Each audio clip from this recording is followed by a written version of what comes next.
Thank you for joining us for today's webinar. My name is Paulami and I'm the moderator for today's event. Today we are presenting why should the publishing world take direct-to-consumer seriously. Just a bit of housekeeping before we get started. If you have any questions during the presentation, please type them into the question box in your Zoom control panel and we will have them answered towards the end of the webinar. Now, without much further ado, I'll turn the time over to Arun Benty, the co-founder and the head of business development at Paperclub. Arun has been at the forefront of several direct-to-consumer initiatives for some of the world's leading publishers like HarperCollins, PRH, and Hachette. I will now request Arun to take over from you. Thanks, Paulami. Hello, everyone. If you're joining in from the UK, a very good afternoon. If you are dialing in from the US, it's probably a little early for you. So good morning. And for everyone else, hope you have had a great day. Just a little bit of information about myself. So I've been fortunate enough to have been part of many direct-to-consumer initiatives in the last 8 to 10 years with publishers, and it has been a great learning experience. And we've had many successes and a couple of failures as well. So I think I would be in a really good position to give you all a good perspective about what are the things that really impact and just look a little bit more deeper into why we need to do direct-to-consumer initiatives, why we need to take them seriously. So just a quick overview of the agenda before we start. So there are a couple of things that we thought about when we were creating this presentation and webinar. One is to first of all lay the case for direct-to-consumer. It's something that everybody talks about. Second, many have tried it; it's not worked. So we'll talk about why those things happen, how we should approach it if we need to taste success, and I'll give you some specific case studies of what we have done and how things have really worked, and then also give you a step-by-step instructions as to how to go about doing this with your own initiatives. Finally, we'll end with a question-answer session. So if you have any further questions, just make a note of it. Just type it in on your webinar screen. You'll have an option to type in questions, and we will get to them, at the end of the presentation. All right. If anyone has any trouble listening or viewing the presentation, feel free to just type in the chat, and we can address that issue immediately. All right. So one of the first questions that we really need to address is, why is direct-to-consumer important?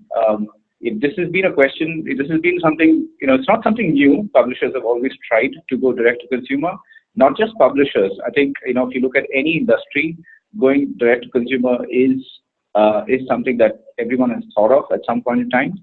The reason why it is important is, I'm sure if you're in the publishing world, you probably have seen pictures like this. This is one of the largest bookstore chains in the US when they went out of business. This is old news, but you see this happening time and again. You see that brick and mortar retail is going through some challenging times, though it is one of the largest. Still, you still don't have that many online, stores really, going after eating into retail business. But what's happening is it's reducing the growth is slowing down. Okay, so if you look at this specific chart here, you will see that one of the fastest growing segments is e-commerce across retail, and to not be part of this growth is detrimental for your business going forward. And so having some footprint in e-commerce is really important. Many of you all might think that when we talk about e-commerce, the story starts and ends with Amazon. This is where, we see that there's a great opportunity if you have the right ingredients and the right DNA to go after the e-commerce space and go direct to consumer. So let's look at what the world order is. Okay, so if it is so easy, why isn't there anyone doing it, right? So why aren't we seeing the kind of success, or why do we, why do direct-to-consumer initiatives struggle? So there are some interesting factors. There's a new world order. You have walled gardens like Amazon, Facebook and Apple, and Google to a certain extent as well. Now we could look at the scenario and say, well, I wish things were simple. I wish there was an easier way to break this wall and sort of go after this massive market that's out there. And there's a way. There are certain strategic, decisions that you need to make, and you can actually navigate this space. The thing to consider is, the opportunity here. Okay, and this slide can give you some sense of what the opportunity is. So by 2020, you can expect about 2.9 billion smart devices in people's hands, and this is the reality of the situation. So reaching your audience is becoming easier and easier if you know the right methodology and if you know the right strategy. That's probably the easiest thing to do. And of course, there are a lot of things that you need to do to achieve that, but the access is there, and there's a certain methodology that you could use to really leverage this massive market. It's unprecedented in human history that you can actually reach 3 billion, almost 3 billion people anywhere in the world at a click of a button. So what are the dangers? So sometimes we don't really focus on what could happen if you go direct to consumer. Yes, the two big things that anyone talks about when we approach publishers and talk about direct to consumer initiatives, there's always this fear of cannibalizing sales, and you're always mindful of not rubbing Amazon the wrong way, or having trouble with your existing retail partnerships. So there's a definite methodology of how to avoid some of these dangers. The simplest way of doing this is to really look at the products that you want to offer when you're going direct to consumer. Now, offering something that's similar to what you're offering retailers will not really work. The whole idea of going direct to consumer is to offer something that your audience will find nowhere else, and that will not alienate your retail partnerships. It will not alienate your audience, and you're not dealing with things like price cuts and promotions and stuff like that. So it's a very demarcated area, and you can use your premium products to promote your other products. And actually, if you configure this well and strategically create some products which will in fact drive traffic to your retailers, it would be a win-win. So there are definitely many ways in which you can achieve this. So what is the approach? I mean, you need to really look at how do you approach direct to consumer. And this is where I think there's a lot of, you need to really think carefully about what you mean by direct to consumer. In our universe, we talk about knowing your readers, okay? And this slide probably will give you a good perspective about what we mean by direct to consumer. It's knowing your customers. Knowing your readers, and you just replace knowing your customers with knowing your readers. This is something that most publishers struggle with because we don't particularly have the infrastructure to really know how our books are being consumed, and that power is typically held by the retailer. So having a strategy for your direct-to-consumer initiatives to just focusing on capturing user information and to capture how your readers are actually consuming your books is the only objective that you need to be considering when you start off your direct-to-consumer initiatives. Because 90% of all book sales just happen because of word-of-mouth marketing, right? So people talk about your books, and that's how you go and buy these books. So knowing your readers is becoming, and has always been, a very important aspect, at least in this new scenario. So we sometimes confuse direct-to-consumer with just putting an add to cart button on your website. Okay, so I'm sure many of you have faced a situation where you just get to a point where you say, okay, we have a website, let's just slap on an add to cart button, and that's it. We suddenly have the ability for our readers to buy from us. Why isn't anyone buying?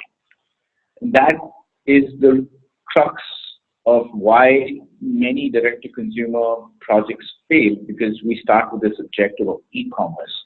You need to start with the objective of knowing your readers first, and e-commerce is a byproduct of that. So, looking at this scenario, this is how you would place your direct-to-consumer initiative. Okay, you need to answer these questions by looking at this chart. You have your books. You, as a publisher, are in the middle, and then you have an ecosystem of readers. And now you have to figure out how you're going to connect these two, the books with the ecosystem. So you start asking questions about discoverability, right? And it almost feels like, your readers are desperately seeking out your books and they want to read your books, right? So they are, they have a discoverability problem. But actually readers don't have a discoverability problem. It's the publishers who do. So the publishers really need to think about how to get the books from their inventory, from their catalog to the reader. And the best analogy would be this, right? So imagine your catalog, on the top. These are your books, and the seed that you see is the web and the power of the internet and how you can connect to devices and people. And at the bottom, you have the audience. Now, you filter your books in such a way that it falls within of the right, categories of audiences that you want your message to reach to, right? And that's really the essence. That's what we need to try and do with all our direct-to-consumer initiatives. So how does your book find your reader? So this is a question that you need to ask every time. So in most cases, we look at the metadata and say, okay, that should solve the problem, right? I mean, you have a book title, you have a blurb, you have the author, you have some metadata, and it should just work, right? That's how you find the book. Probably that's how Amazon does it. Well, it's a lot more deeper than that, and this is where if you can look at your book and create a and you want to create a direct consumer initiative around your catalog. There's a different way you need to think about how your book actually reaches a potential buyer. So, to present you a case study, this was something interesting that we did internally, and this is an actual experiment that we ran, and we had some very interesting success, and we've expanded this program ever since. Now, obviously, I can't give you details about the customer or what we actually tried, but I can give you a gist of, walk you through what we set out to achieve and how we actually achieved it, right, in steps. And you can actually apply this internally and use this as a case study for some of the projects that you have in mind. So we had a very simple objective. Okay, we were given a book, and the objective was, okay, how can this book sell online? Now you see, we're not really specific about whether it's a print book or an e-book or whatever the format is. That's a material, right? The idea is how can we use tools that we have at our disposal and try and see if we can sell the book online. So the first obvious thing that you do is look at search engine optimization for the book and see, okay, how will people search for this book? The first thing that we did was put in the book title, the author, publisher, and just looked at a keyword relevance on Google Search Console. So Google provides you with a set of tools using which you can actually see what sort of average monthly searches you would get for a book. Now, this book was dealing with depression, and we just put the book title and saw that the number of average searches for that particular title was very, very low, just 10 a month. So this obviously is not a starting point, and the author and the publisher also, have very, very low scores. So this is not how we search for a book. We don't search for a topic based on a book title. That's where. So the idea was, okay, what can we do to sort of decouple the book? So as a starting, we took the EPUB. This is where the digital part of it comes in, right? We took the ebook and we extracted the EPUB HTML and created specific with some dynamic content. And we submitted these pages. Now, this is, you could say it's almost like a ebook sample, but the sample was designed in such a way that it can be ingested by a search engine. And these pages were then submitted to Google through the search console so that it gets indexed. What happens next is really interesting, right? And suddenly you have keywords that are inside the book that start bubbling up in your search results. And we started seeing a lot of activity around the content that's written inside the book. So here's a simple example: negative automatic thoughts. Okay, that's a specific topic that you have, in a book dealing with depression, and you have people actually searching for these specific keywords. That bubbles up in the book content. Okay, and the landing page shows up on your Google search results, and where you have options now to sort of let the user buy the book, an ebook or even an app. You can download it. So you have call to actions on that landing page. But what's really interesting here is that you have a customer with intent looking for specific content that's actually in your book, and they're finding your book. They're finding your book through a highly relevant, use case. And so this increases the likelihood that they will actually purchase. This is just the start, right? So now if you look at, we started looking at how the keywords or the key phrases within the book are now ranking in search results. And this is where the numbers started looking very interesting. So there's specific keywords that are serving our book really well. So if you look at the chart here, signs of depression has a very high, monthly average search, and about 27,000 searches for that, right, every month. And the competition is really low for those keywords. So this gives you an incentive to either run paid advertising or to try and push traffic around that particular key phrase. So now you have this really interesting statistic with data that's been extracted from your book content that's actually trending on Google search results. So this is what is the key, and we use this to basically index all the books, other 25 plus books in the catalog. It was a fairly small catalog, and this started generating a ton of impressions, which resulted in clicks, which resulted in actual sales. So this is the methodology that we followed, and the philosophy behind this was really simple. If you have book, treat your books as content stores, and then expose them to people who are actually searching for that rather than just the book metadata, because that's how you have to look at when you're trying to look at a direct to consumer approach. So obviously everyone's going to ask, hey, are we giving away our books for free?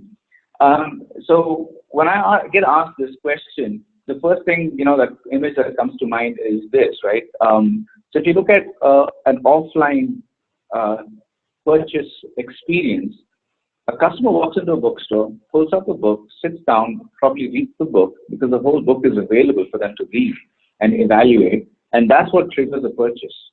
Now, why should this be different in the digital space, right? Why should we think differently when you're trying to sell a book, on the digital space? So, applying the same mindset, applying the same customer journey mindset that you would experience offline to an online user experience makes all the difference. Of course, there are a lot of other things that you need to think about when you're looking at an online experience. So this chart sort of sums up what you should do and how you can engage with your audience, right? So the first step, obviously, is to extract as much content as you can from your book, index it so that it can be found in search results. You start generating traffic. You start generating traffic organically or through paid advertising. You have traffic flowing to your landing pages. Once you have people coming to your landing pages, then start the engagement process. The engagement process is obviously be fairly multi-pronged, giving away free samples, asking for a sign-up, asking your audience to share content on social media. And once you start engaging in that way, you create more and more opportunities for a purchase to happen. And that's basically what the funnel looks like. You have to constantly feed that funnel. So look at your direct-to-consumer approach is looking at your books as a container of keywords and phrases that someone somewhere is searching for. And it's all about context. It's all about the timing. And if you're there at the right time, you can actually convert that user into a purchase, into a purchase, right? So that's how you create a successful direct-to-consumer product or direct-to-consumer initiative. Now, obviously, there are a lot of challenges here. Theoretically, it sounds, wow, okay, this should be something that anyone can do. And obviously, challenges here. And this is how I sort of look at the different challenges.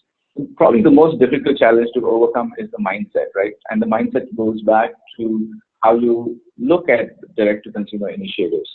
And it's about looking at your website, looking at the infrastructure that you have, and looking at what your objectives for your direct-to-consumer initiative is.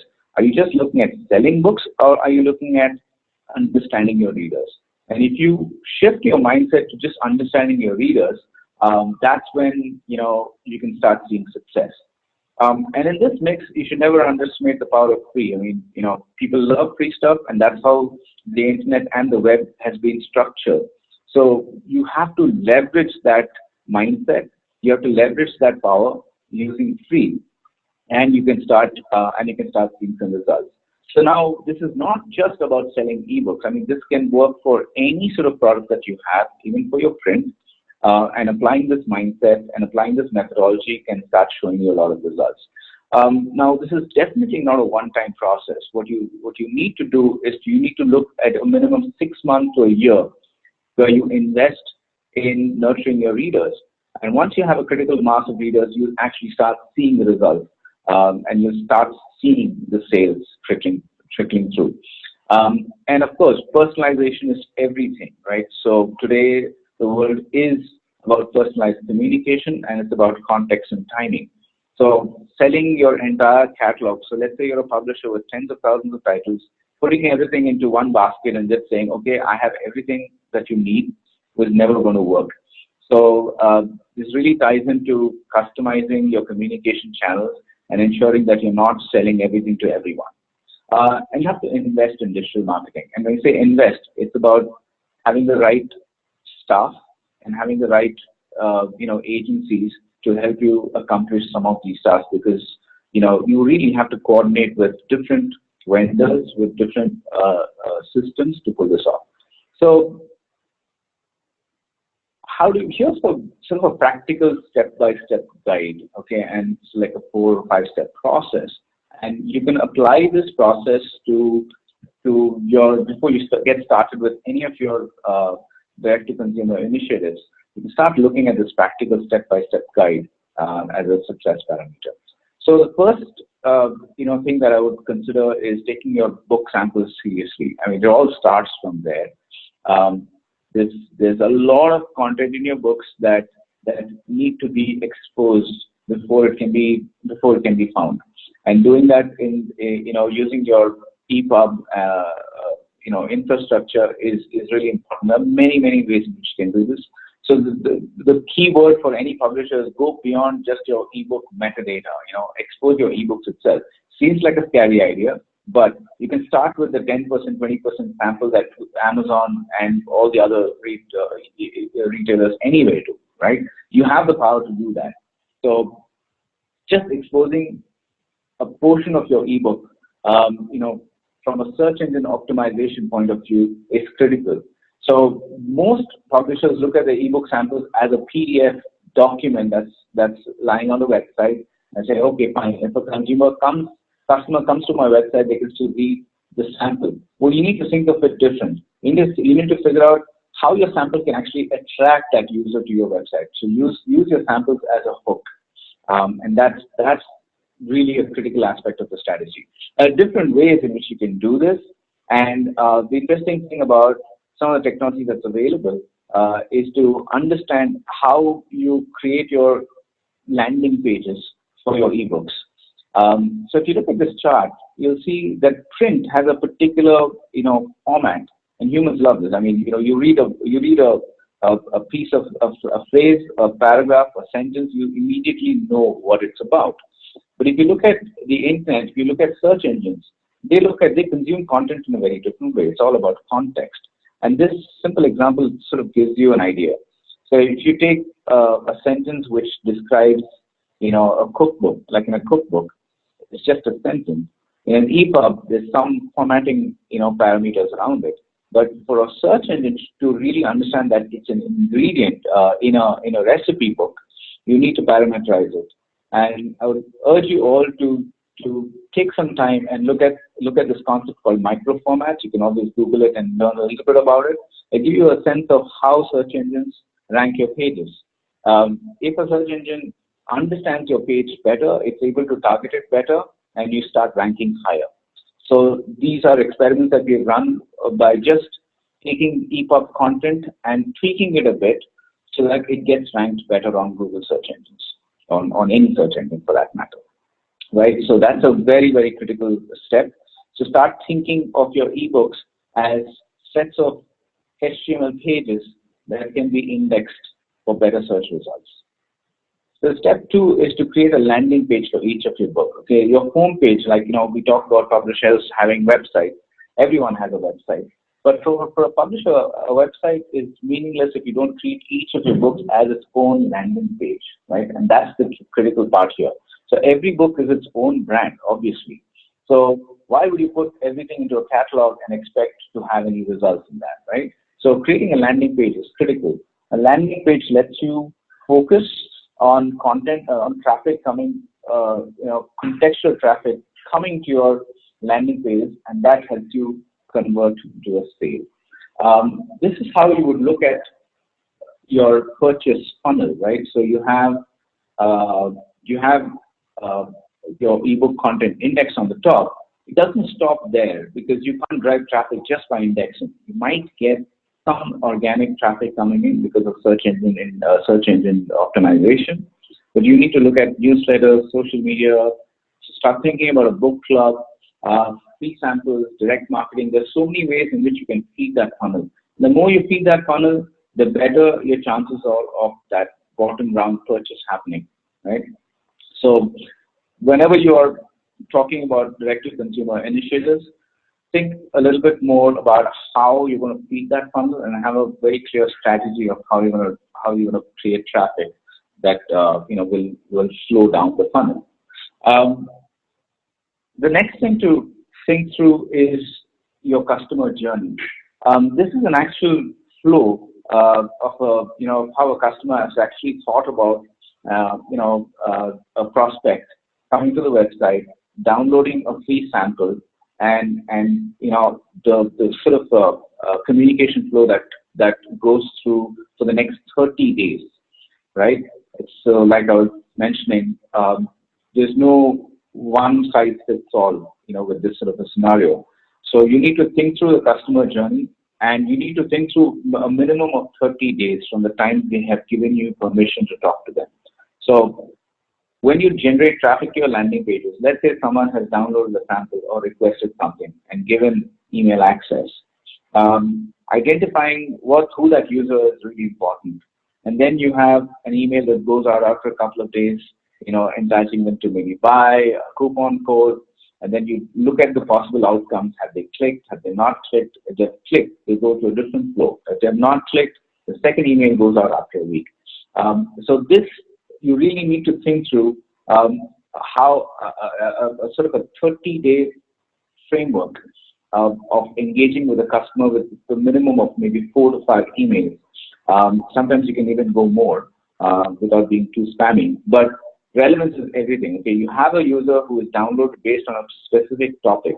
So you have the methodology to sort of talk to that user and communicate with them often. At least they say sometimes it takes about 8 touch points before a consumer does something, right? Take some action before they fall off, and then you re-engage with them after a certain period of time.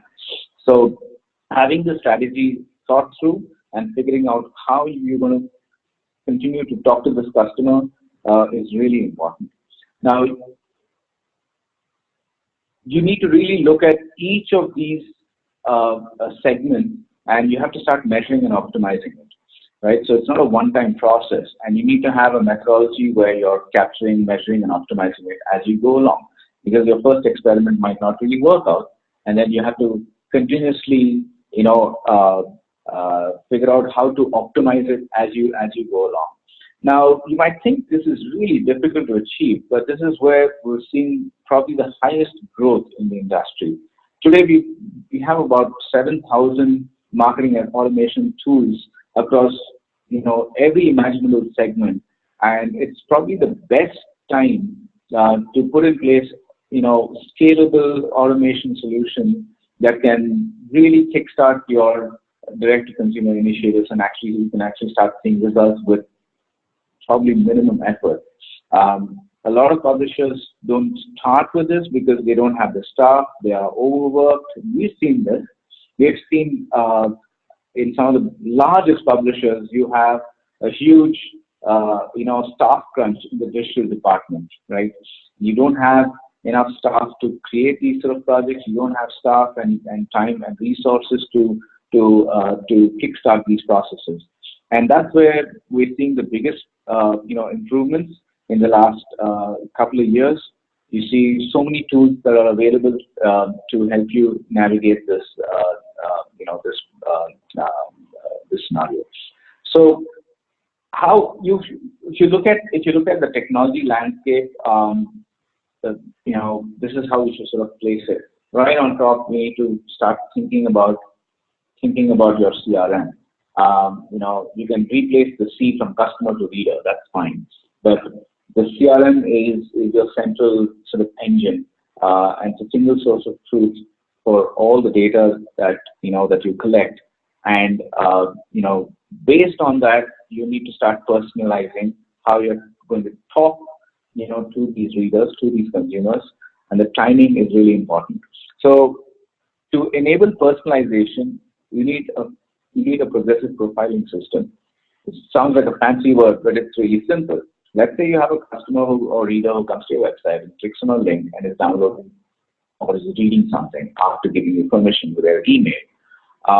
Profiling that customer with the first name, last name, email address is one aspect, but you need to extend and go beyond that. What's the title that they've downloaded? What's the category of that title? What are the other titles that are similar to this category? That is progressive profiling, where you take some basic information of the user and look at behavior of that particular user, tracking that behavior, and then gradually updating the profile so you get more and more information. Now, you might think that this sounds very complicated, but it's actually simple if you use the right tools. And there are many CRM systems out there that will let you dynamically profile the user based on website activity. This sort of feeds into your CRM database, and from there, you can really plug into a host of marketing automation systems that can contact your customer through email, SMS, website. You have tons of loyalty programs. You can connect it up with a direct-to-consumer storefront that can actually, translate to a purchase. So this is sort of an ecosystem that you have to start investing in, and you start seeing results. Now, I've put together a slide which sort of gives you a good overview of all the different tools that you should consider if you're trying to go direct to consumer as a publisher. The first and foremost is, try and look through what your CMS is. You probably have a website that's built on either Drupal or WordPress, most likely. So that gives you a good starting point. For analytics, Google Analytics is probably the simplest choice because you have lots of others like Flurry and Fabric that give you a little bit more insights about retention and why people are coming back and reading from your website. From when it comes to e-commerce infrastructure, you have Magento, Shopify, WooCommerce. There's lots of options available there as well that can get you started. Probably one of the most important aspects that you need to consider is the marketing automation side. And here we've worked in the past with Save-Through and Adobe Campaign to create really extensive customer maps, journey maps. And your marketing automation, your customer journey is critical when you're creating your journeys. So with the journey, you can with some of these automation tools, you can create really intricate plans, intricate customer journeys that are highly personalized, and the timing is impeccable, and that's what starts generating results for you. And once you tie it all up, you suddenly have a scalable infrastructure to start seeing some really positive results with your direct-to-consumer initiatives. So very much this is the end of the webinar presentation. So we'll sort of start looking at if there are any Q&A, if there are any questions that anyone has, and we can sort of take it on from there.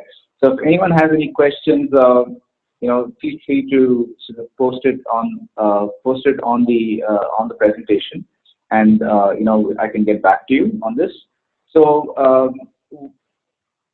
so we have one. So we have a question regarding the tools that you need to use for your search engine optimization. Okay, so when it comes to search engine optimization, the most important tool that I would suggest is Google Search Console. This is a tool that suits Search Console and Keyword Planner. So if you want to start experimenting with your keyword analytics, just do a Google search for Keyword Planner and start putting in the keywords for your books, and you start seeing some really interesting results. There's an option called Keyword Ideas that will give you some subsequent words that really start that have high traffic and low competition. And you can start planning around your keyword optimization. Okay, is there any other questions? Okay, so yeah, there's one about paper trail and what we can do. So let me just back up on the slide a little bit. Okay, so if you're looking at paper trail, we are a platform that helps publishers sort of tie all of this together. We deal primarily with the user experience. So if you have existing infrastructure, you have a CMS, you have an e-commerce system already built, we can start filling in the gap. So our platform can help you sort of automate this entire process, to basically connect your analytics, connect your CMS system, connect with your e-commerce, and provide a user experience layer.